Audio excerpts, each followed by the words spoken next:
नमस्कार। आप सभी का एक बार फिर से स्वागत है आपके अपने YouTube चैनल फिजिकल एजुकेशन अड्डा के ऊपर, जहां आपको फिजिकल एजुकेशन एंड स्पोर्ट्स की हर अपडेट हमारे द्वारा समय समय पे मिलती रहती। कल हमने शुरू कर दिया था हमारा जो फैट है, कार्बोहाइड्रेट है, प्रोटीन है, उससे रिलेटेड क्वेश्चंस जो एग्जाम में आ सकते हैं। डायरेक्टली मैं आपको क्वेश्चंस बता रहा हूँ, उसको ज़्यादा डिस्क्राइब नहीं कर रहा हूँ, ठीक है।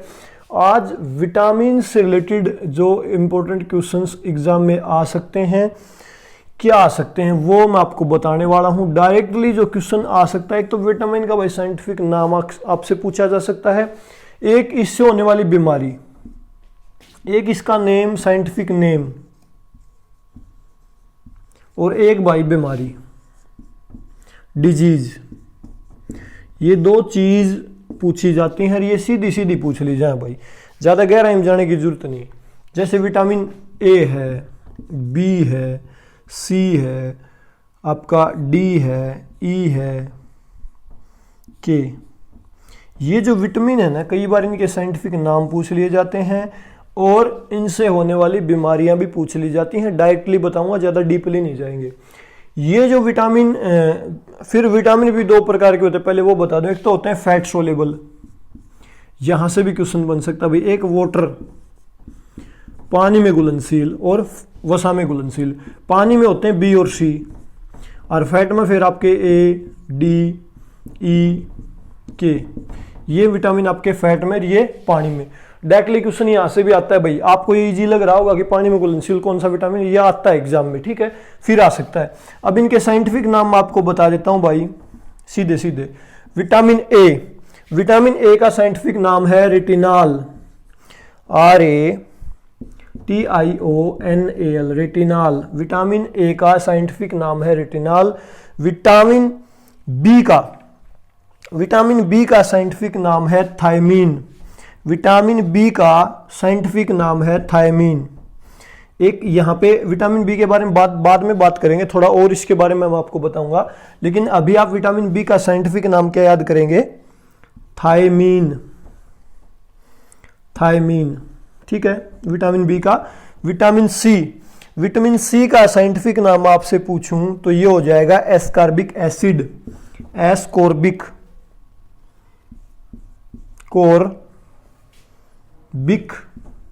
एसिड, ठीक है। इसी प्रकार विटामिन डी का मैं आपसे साइंटिफिक नाम पूछ लूं तो विटामिन डी का साइंटिफिक नाम होगा कैल्सीफेरॉल, CALCIFEROL,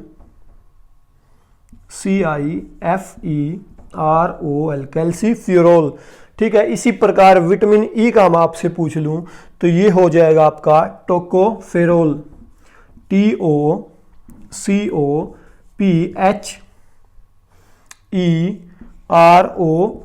टेकोफेरॉल। और विटामिन के का साइंटिफिक नाम हो जाएगा फिलोनिक्विनोन, PHYLLOQINONE।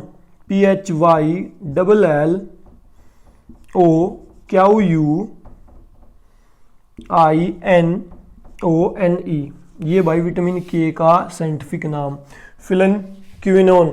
सबसे अलग है ये नाम, अटपटासा तो सोच लिया विटामिन के का है।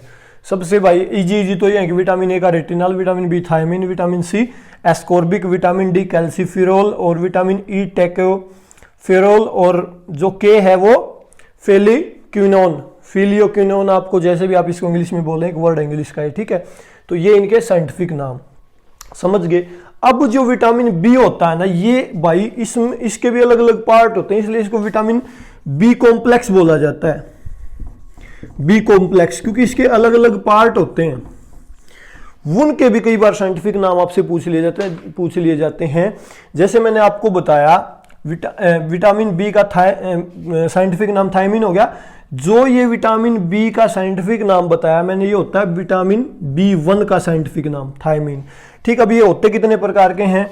B1 हो गया, फिर आपका B2 हो गया, फिर आपका B3 हो गया, फिर आपका ये B5 हो गया, फिर आपका ये B6 हो गया, फिर आपका ये B7 हो गया, फिर आपका B9 हो गया, और फिर आपका ये हो गया B12।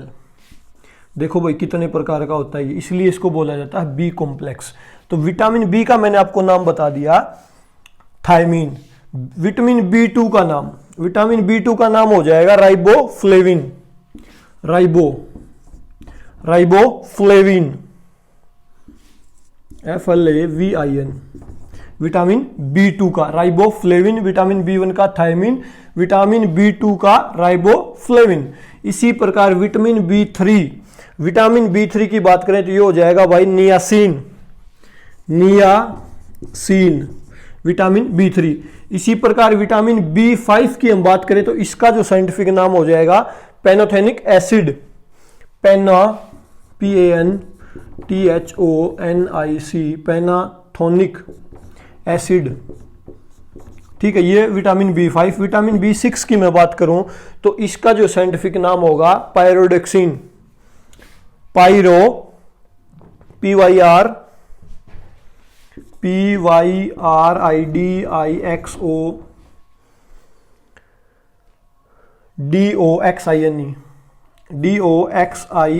पायरोडोक्सिन। ठीक है, एक बार इनको नजरों में से निकाल लो, कई बार पूछ लिया जाता है भाई।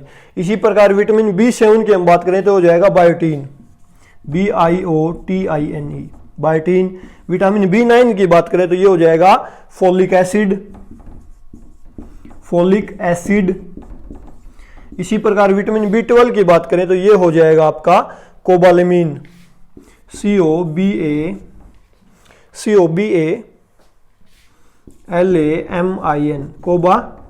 कोबालामीन।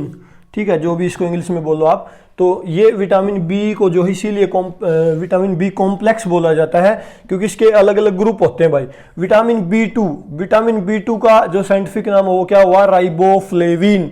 इसी प्रकार विटामिन B3 ये हो गया niacin, vitamin B5 pantothenic acid, vitamin B6 pyridoxine, vitamin B7 biotin, vitamin B9 folic acid, vitamin B12 ये हो जाएगा कोबालामीन। समझ गए भाई, ये इनके साइंटिफिक नाम है। अब भाई मोटा मोटी बात बता दूं इन तो होने वाली बीमारी। ठीक है, और मुख्य बीमारी मैं आपने बताऊंगा जो एग्जाम में आए हैं। एक तो इनका साइंटिफिक नाम पूछा जाएगा कि ये फैट और उसमें घुलनशील पूछ लीजिए, कई बार अलग अलग। ठीक है, ये हमने कल पढ़ लिया था भाई। ये जो ओवे हैं ये प्रोटेक्टिव फूड होते हैं, खनिज लवण और आपके विटामिन, ये बात हमने कल पढ़ ली थी। अब इन तो होने वाली बीमारी क्या क्या हो सकता है इनसे, वो विटामिन ए की कमी से। भाई विटामिन ए की कमी से उसका आपको मोटा मोटी बता दूं मैं, रतौंधी रोग, जो एग्जाम में कई बार आया करे, जिसने आप नाइट ब्लाइंडनेस भी बोल सको हो, रतौंधी भी बोल सको हो भाई। ठीक है, रतौंधी भी बोल सको आप। इसका रतौंधी का छोटी मात्रा होगी, बड़ी मनबेरा नहीं, लेकिन आप इसने रतौंधी बीमारी बोल सको, नाइट ब्लाइंडनेस। ठीक है, बीते बेरी बेरी भाई, बीते बेरी बेरी, सीटस करवी, सीटस करवी ये दांतों की बीमारी हो भाई। ठीक है, डी तक के उसका है, डी तक बच्चा में होया करे बीमारी भाई, रिकेटस उसका आपकी, रिकेटस। ठीक है, ई से बांझपन भाई, सबसे मुख्य बीमारी जो बहुत बार आती है, बांझपन या आपकी जो जनन क्षमता वो कम हो जाएगी। ठीक है, विटामिन के से क्या हो सकता है भाई, खून का थक्का नहीं जमेगा, ब्लड क्लॉटिंग नहीं होगी, ब्लड क्लॉटिंग नहीं होगी। ये सिर्फ एग्जाम ओरिएंटेड बात बता रहा हूँ, डायरेक्टली क्वेश्चन आ जाएगा बेरी बेरी किससे होता है, विटामिन B1 से। ठीक है, कई बार बी के भी ऑप्शन दे दे भाई, बेरी बेरी किससे होता है, B2 B3 B4 B1 दे दे तो आप B1 के साथ जाओगे। ठीक है, बी जो कॉम्प्लेक्स है इस तक कौन कौन सी बीमारी होंगी, विटामिन बी तो बेरा पड़ गया आपने, बेरी बेरी होश का, इसका नाम भी बेरा पड़ गया, थायमीन हो गया, रिश्ता बेरी बेरी नामक बीमारी आपके होश का है। ये विटामिन बी कॉम्प्लेक्स जो है इसकी बात हम कर ला कि इसमें भी सबसे मुख्य जो बीमारी कई बार एग्जाम में आया करना वह बता दूं भाई। एक होया करे प्लेगरा बीमारी, प्लेगरा या बहुत पूछी जाया करे कि किस विटामिन की कमी तो है। तो प्लेगरा जो बीमारी है ना वो विटामिन B3 की कमी से होती भाई, B3 यह याद कर लियो, B3 की कमी से होता है प्लेगरा, कंफ्यूज नहीं होना, B3 की कमी से होता है प्लेगरा। यह बीमारी बहुत बार पूछ ली जाएगा। और बी कॉम्प्लेक्स से रिलेटेड बीमारी आज तक पेपर में आई नहीं भाई, बाकी जमाए उल्टे ला रहे तो आज के, लेकिन मैं ज्यादा डीपली जाऊंगा नहीं क्योंकि वीडियो लंबा हो जाएगा, लेकिन मुख्य बात मैंने आप तक बता दी है। ठीक है, अब बात कर ले मिनरल से रिलेटेड कि क्या क्वेश्चन आज का है मिनरल से रिलेटेड।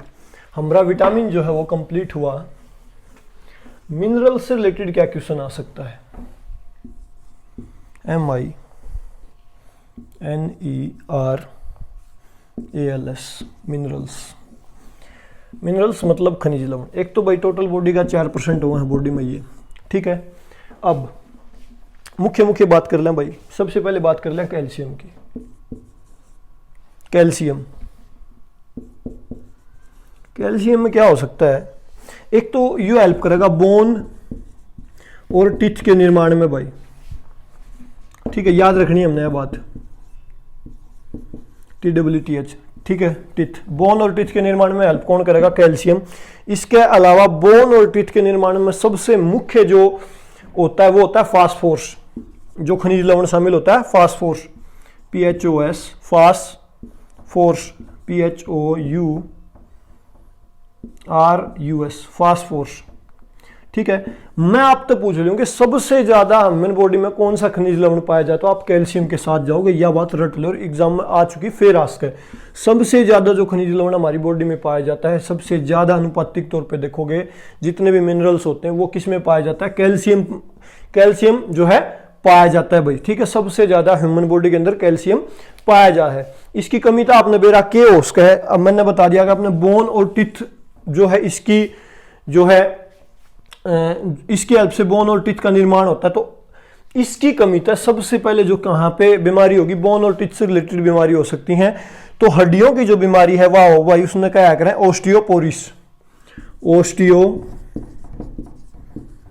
ओस्टियोपोरिस, यह बीमारी है ना, हो सके है आपके अगर कैल्शियम की कमी होगी तो, क्योंकि यह हड्डियां रिलेटेड बीमारी है, हड्डियों की जो ग्रोथ नहीं होगी अगर इसकी कमी होगी, तो यह बात हमने याद रखनी है। फिर मैंने आपने दूसरा बताया दिया, उसके बाद जो ज्यादा मात्रा पाई जाती है फास्फोरस, क्योंकि पता है कि आप देखोगे ह्यूमन बॉडी में जो बोन्स होती हैं वो 206 होती हैं, तो इस हिसाब से देखोगे तो ओवरऑल कंक्लूजन निकालोगे तो वैसे भी आपको पता है कि कैल्शियम इसमें हेल्प करता है, तो ज्यादा कौन सी चीज पाई जाएगी, कैल्शियम। और इसके साथ हेल्प कौन करेगा, फास्फोरस, तो दूसरे नंबर पर ऑटोमेटिक हड्डियां क्या होगा, फास्फोरस, ह्यूमन बॉडी में भी फास्फोरस, यह बात हमने याद रखनी है, ठीक है। फास्फोरस की कमी तो बॉडी की डेवलपमेंट रुक जाएगी, बोन्स का निर्माण नहीं होगा, आपने बेरा है। इसके बाद बात कर लिया हम एक हो भाई आयोडीन, आपने बिल्कुल जो है याद करना है, आयोडीन तो रिलेटेड क्वेश्चन बहुत बार एग्जाम में आया है।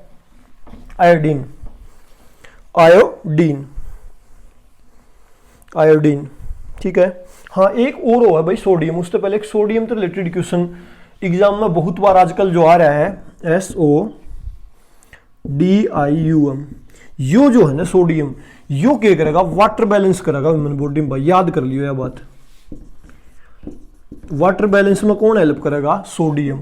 कई बार एग्जाम आओ कि कौन सा खनिज लवण जो है ह्यूमन बॉडी में वाटर को बैलेंस करने में हेल्प करता है, तो वो होगा सोडियम। आयोडीन, इसके बाद है आयोडीन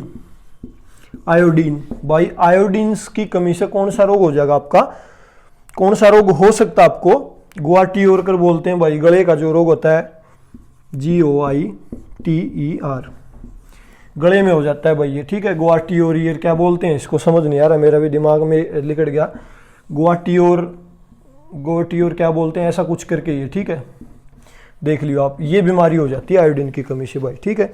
इसके बाद आयरन, मोस्ट इंपॉर्टेंट भाई, आयरन मतलब लोहा, हमने लोहा भी चाहिए भाई, लोहा, IRON। आपने पता है कि जो आरबीसी के निर्माण में कौन सा जो हेल्प करेगा, आयरन जो खनिज लवण हेल्प करता है, जो हमारा ब्लड होता है उसके निर्माण में, आरबीसी के निर्माण में, क्योंकि आरबीसी में आपको पता है हीमोग्लोबिन होता है, तो हीमोग्लोबिन के निर्माण में कौन हेल्प करता है, आयरन। इसकी कमी अगर होगी तो सीधी बात है कि खून से रिलेटेड बीमारी होगी, उस बीमारी को क्या बोलेंगे, एनीमिया, ये बीमारी आपको हो सकती है भाई, आयरन की कमी, तो यह बात हमने याद रखनी है।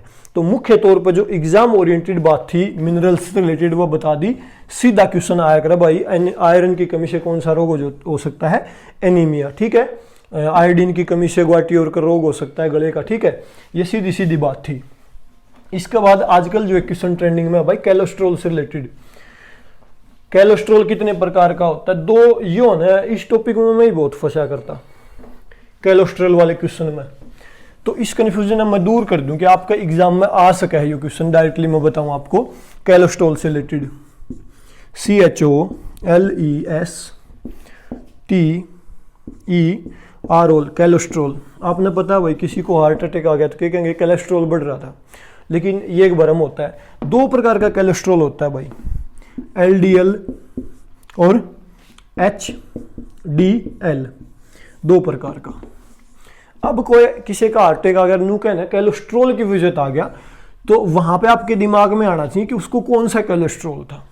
दो प्रकार का कोलेस्ट्रॉल हो भाई, एक तो अच्छा और एक बुरा। अब दो नाम लिख दिए मैंने, LDL और HDL, इनमें कौन सा अच्छा और कौन सा बुरा है वो क्वेश्चन बना है एग्जाम ओरिएंटेड।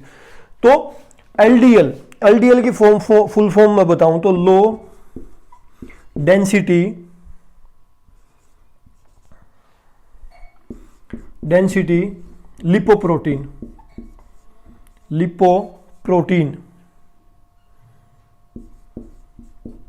लिपोप्रोटीन।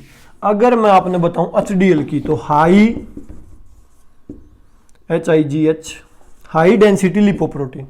जो ये है ना, ये हो भाई बुरा, यो आपकी बॉडी में बढ़ रहा है तो आपका हार्ट अटैक, आपने आपका हार्ट ब्लॉक हो सकता है।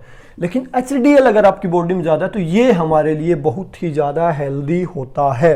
कोलेस्ट्रॉल काम किया करेगा, ये आपकी बॉडी में भाई सेल हैं, हार्मोन है, बाइल जूस है, उसके जो है प्रोडक्शन में हेल्प करता है। तो कोलेस्ट्रॉल से रिलेटेड क्वेश्चन ये बनेगा, ज्यादा डीपली हम इसके ऊपर ना जाएंगे। ठीक है, मैंने आपको बता दिया हार्ट के लिए नुकसानदायक है लो डेंसिटी लिपोप्रोटीन, लेकिन हार्ट के लिए अच्छा कौन सा है, HDL। ठीक है, हाई डेंसिटी लिपोप्रोटीन। समझ गए भाई। इसके बाद हम बात करेंगे कम्युनिकेबल डिजीज के बारे में। हम बात करेंगे कम्युनिकेबल डिजीज। बीमारियां आपको पता है कई प्रकार से फैलती हैं भाई, वायरल भी हो सकता है, बैक्टीरियल भी हो सकता है, कवक से रिलेटेड बीमारी भी आपको हो सकती है। कम्युनिकेबल नाम तो पता चल जाए भाई, किसी भी प्रकार से आपस में कम्युनिकेशन होने का मौका अगर मिल गया तो उससे बीमारी फैलना। जैसे आजकल बहुत ही ज्यादा फेमस हो रहा है कोरोना बहुत ज्यादा फेमस हो रहा है, हिंदी में लिख लिया कोरोना ने तो। या मैं पूछूं आप तक कि किस प्रकार की बीमारी, तो वायरल इन्फेक्शन है यो भाई। और यो क्वेश्चन आपका जो है एग्जाम में आने की 100% संभावना है कि कोरोना जो है किस प्रकार की बीमारी, तो यह एक प्रकार की वायरल बीमारी है, वायरस से ये फैलता है। कोरोना वायरस का नाम तो भी आपने बेरा पाड़ जाएगा। या इस बार TGT PGT कौन से भी स्टेट में आने की संभावना बढ़ रही है। अब मैं आपने बता दूं कि कौन सी बीमारी किससे फैलती है जो एग्जाम में आ सकती है। मैं इंग्लिश में नाम बताऊंगा भाई, इंग्लिश में याद करना बहुत ज़्यादा इजी हुआ है। आप हिंदी भी देख सकते हो डिक्शनरी, मेरे पास समय नहीं कि मैं दोनों नाम लिख पाऊं। सबसे पहले बात कर लें भाई वायरस वाली डिजीज की।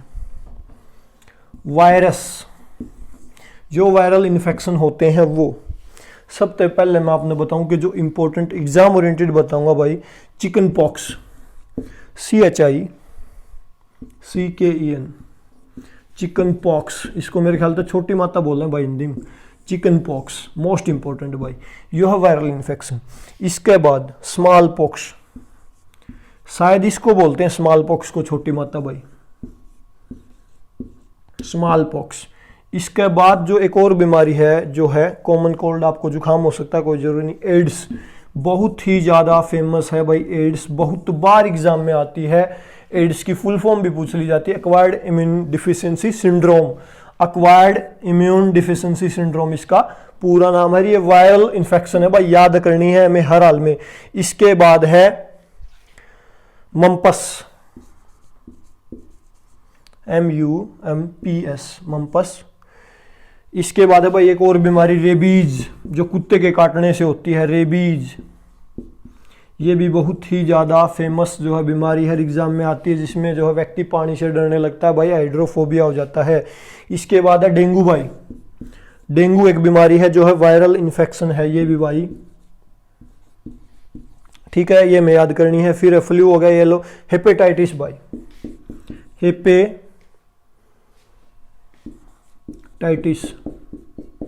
ये जो बीमारी है ना वायरल इन्फेक्शन है, मोस्ट इंपॉर्टेंट है भाई, एग्जाम में आ सकती है। चेचक वेचक ये इसमें सारे नाम आ लिए जो इंपॉर्टेंट बता दिए मैंने। Chicken pox, small pox, AIDS हो सकता है, मम्पस हो सकता है, रेबीज हो सकता है, डेंगू हो सकता है, हेपेटाइटिस हो सकता है। ये वायरल से फैलने वाले इंपॉर्टेंट बीमारियां हैं जो एग्जाम ओरिएंटेड है, ठीक है। इसके बाद हम चलते हैं नेक्स्ट। बैक्टीरिया से फैलने वाली बीमारी भाई, बैक्टीरिया मतलब जीवाणु, ये थी वायरस से। अब बात करेंगे बैक्टीरिया से फैलने वाली बीमारी, बैक्टीरियल इन्फेक्शन। ठीक है, बीमारी वाले भी जीव कई डाल के हूँ भाई। बैक्टीरिया, BACTERIA, बैक्टीरिया से फैलने वाली बीमारी। भाई सबसे इंपॉर्टेंट है आपका डिप्थीरिया, डिप्थीरिया DIPHTERIA,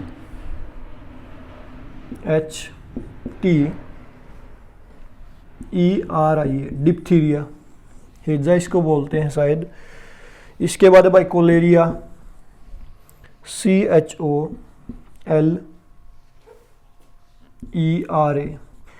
इनकी हिंदी देख लियो भाई, मैं इंग्लिश में बता रहा हूँ डायरेक्टली। ठीक है, समय का अभाव इसलिए मैं आपको नहीं बता पाऊंगा ज़्यादा हिंदी में इनके नाम।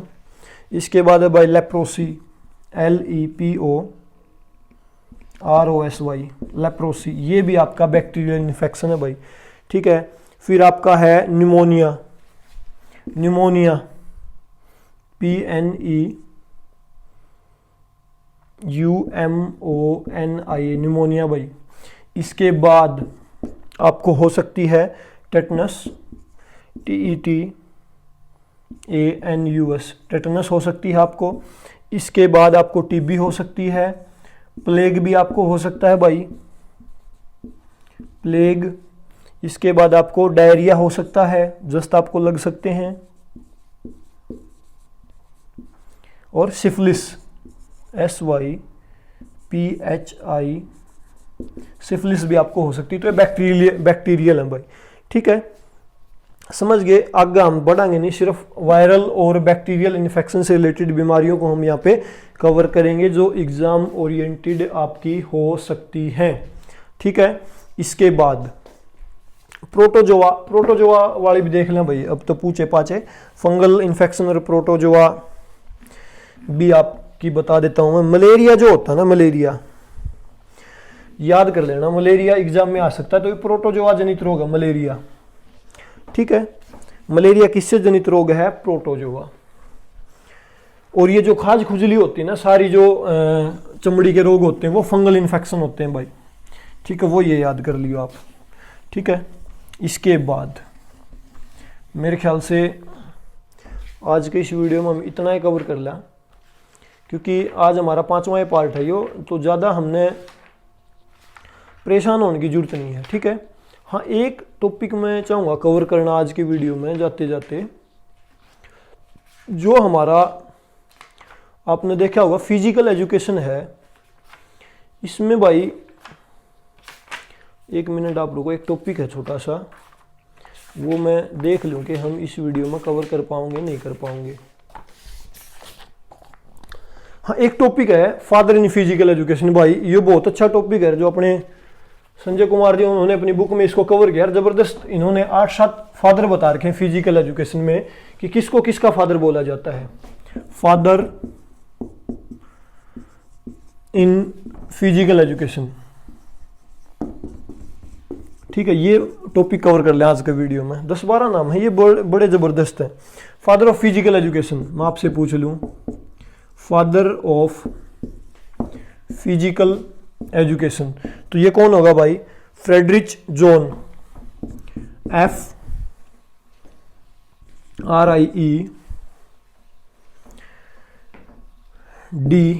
FRIEDRICH, John. ये है भाई फादर ऑफ फिजिकल एजुकेशन बोला जाता है, एग्जाम में आपके आ सकता है फ्रेडरिच जॉन। ठीक है, हालांकि वो करवा चुका हूं मैं ये। इसके बाद grand father of gymnastic, grand father of gymnastic तो ये आपके जो हो जाएंगे गॉट्समत्स। गॉट्समत्स हमने पढ़ा था ना जब जर्मनी को हम पढ़ रहे थे, तो ठीक है। इसके बाद father of gymnastic, father of gymnastic ये कौन हो जाएगा भाई? Friedrich Ludwig Jahn, Friedrich Ludwig Jahn यही भाई, RICH, लुडविग जॉन, जॉन ये father of gymnastic, grand father of gymnastic GutsMuths. ठीक है, याद कर लियो यह बात। इसके बाद father of psychology, FATHER, father of psychology PSYCHOLOGY। Father of psychology कौन हो जाएगा? William won't.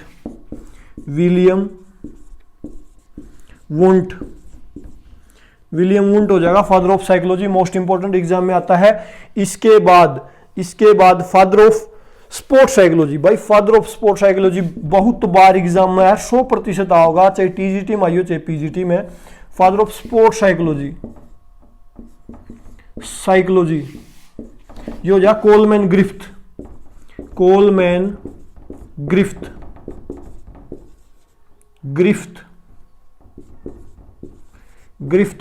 ग्रिफ्थ जो है फादर ऑफ स्पोर्ट्स साइकोलॉजी है भाई, याद कर लियो, मोस्ट इंपॉर्टेंट एग्जाम में आवे होगा, ठीक है। इसके बाद father of किन्सियोलॉजी। Father of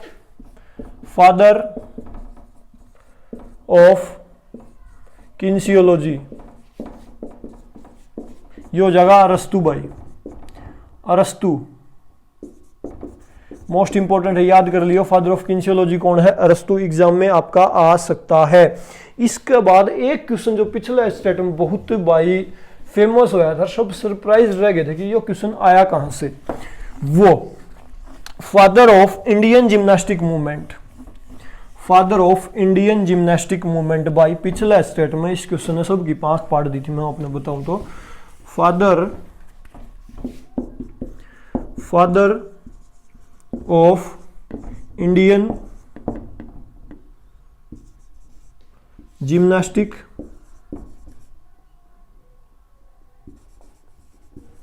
movement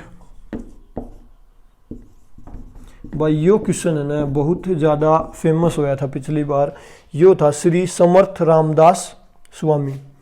Shri Samarth Ramdas Swami.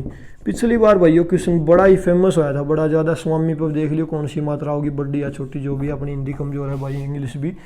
Shri Samarth Ramdas Swami भाई बहुत ज्यादा ये क्वेश्चन फेमस हुआ था, एग्जाम ओरिएंटेड यह बात हमने याद करनी है। फादर ऑफ ओलंपिक गेम्स आपको पता है। Father of Indian physical education आपको पता, 1920 में एक YMCA नामक स्कूल कॉलेज शुरू हुआ था भाई, पहला डिग्री कॉलेज। तो उसके फर्स्ट प्रिंसिपल कौन थे? अच्छी बक। तो यह बात हमने याद करनी है। तो father of Indian physical education अच्छी बक हो जाएंगे। इसी प्रकार एक क्वेश्चन था 1957 में हमने पढ़ा था ना, LNIP की स्थापना हुई थी, LNIP की। तो इसके पहले प्रिंसिपल कौन थे? PM Joseph. यह बात भी हमने याद करनी है भाई। PM जोसेफ जो है इसके पहले प्रिंसिपल थे LNIP के। YMCA के पहले प्रिंसिपल कौन थे? अच्छी बक हमने याद कर लेनी है। इसके बाद फादर ऑफ एशियन गेम्स आपको पता है, GD सोंधी। याद कर लियो, कंफ्यूज नहीं होना, नए बच्चों को बता रहा हूं भाई। फादर ऑफ एशियन गेम तो ये था भाई GD सोंधी। याद कर लिया बात, कंफ्यूज नहीं होना, नेहरू के साथ नहीं जाना हमें GD सोंधी के साथ जाना। तो फादर ऑफ एशियन गेम कौन हो गया? GD Sondhi. Father of Olympic game कौन हो गया आपका? ये हो गया आपका पेरेंडी कुबर्टिन। तो भाई आज मेरे ख्याल से इतना है बहुत से। 30 मिनट की वीडियो में मैंने आप तक 5-7 नंबर का काम करवा दिया। ये क्वेश्चन एग्जाम में आने हिम्मत 5-4 नंबर का काम आना आपका। खनिज लवण से संबंधित एक क्वेश्चन आओगा, 100% आओगा।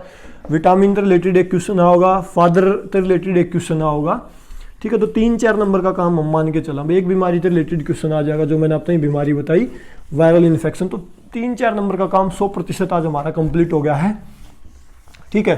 5वां हमारा पार्ट था भाई 30 डे 30 वीडियो, उसके 5 पार्ट कंप्लीट हो गए भाई। जो जिनका बेस मजबूत होने खातिर तो भाई इजी बात है, लेकिन जो बच्चे फर्स्ट टाइम स्टेट की तैयारी कर रहे हैं ना, वो जब एग्जाम में बैठेंगे तो उनके लिए बहुत ही ज़्यादा ये सब कुछ हेल्पफुल जो है होने वाला है। और उम्मीद करता हूं कि भाई आपने समझ आ रही होंगी सारी बातें। तो अभी के लिए इस वीडियो में इतना ही। वीडियो को लास्ट तक देखने के लिए आप सभी का बहुत बहुत धन्यवाद। Thank you.